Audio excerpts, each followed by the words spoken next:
Okey, macam mana kita nak tahu yang graphics card kita boleh bawa game-game berat macam Cyberpunk, Assassin's Creed Valhalla semua dengan cara tengok FPS. Okey, FPS itu adalah akronim untuk frame per second dan FPS ini bermaksud berapa banyak frame yang graphics card kita boleh render dalam masa satu saat ataupun berapa banyak frame yang monitor kita boleh display dalam masa satu saat. Maybe benda ni nampak macam pelik lah, tapi sebenarnya video yang kita tengok setiap hari tu tak bergerak pun. Dia cuma hanyalah gambar yang di display satu persatu. Dan kalau video tu di shoot dengan 24 FPS bermakna ada 24 frame yang di-display dalam masa 1 saat. So, lagi tinggi FPS bermakna lagi smooth dan responsif gameplay kita. Bukan tu je, FPS tinggi ataupun rendah ni bergantung kepada graphics card processing power as well. Untuk dapatkan best performance bila korang main game, korang kena pastikan yang korang punya FPS tu sync dengan refresh rate monitor. Perbezaan di antara FPS dengan refresh rate adalah FPS is combination from our GPU and processor, manakala refresh rate pula adalah rate yang boleh di-refresh oleh monitor semasa display. Jadi, untuk mengelakkan berlakunya screen tearing, korang kena pastikan yang FPS dengan refresh rate korang tu synchronize.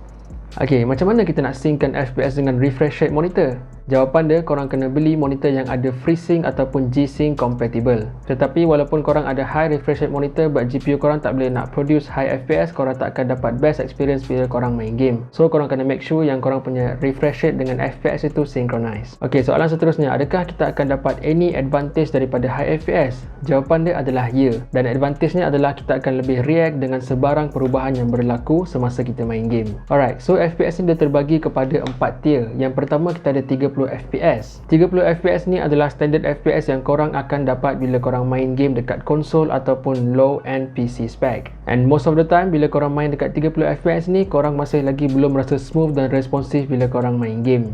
Bukan tu je, bila FPS itu drop below daripada 30, korang akan notice stuttering dalam gameplay korang.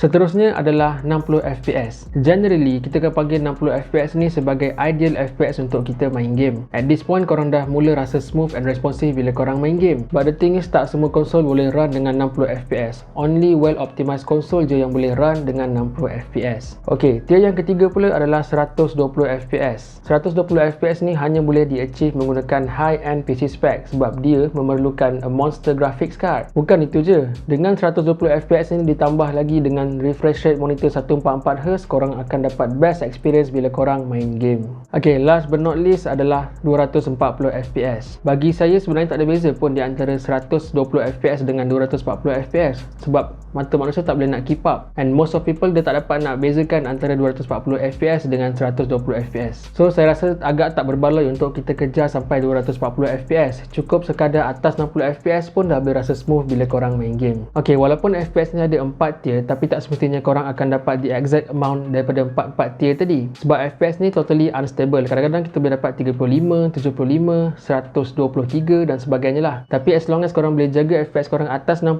korang boleh rasa smooth and responsive bila korang main game. Itu saja, terima kasih.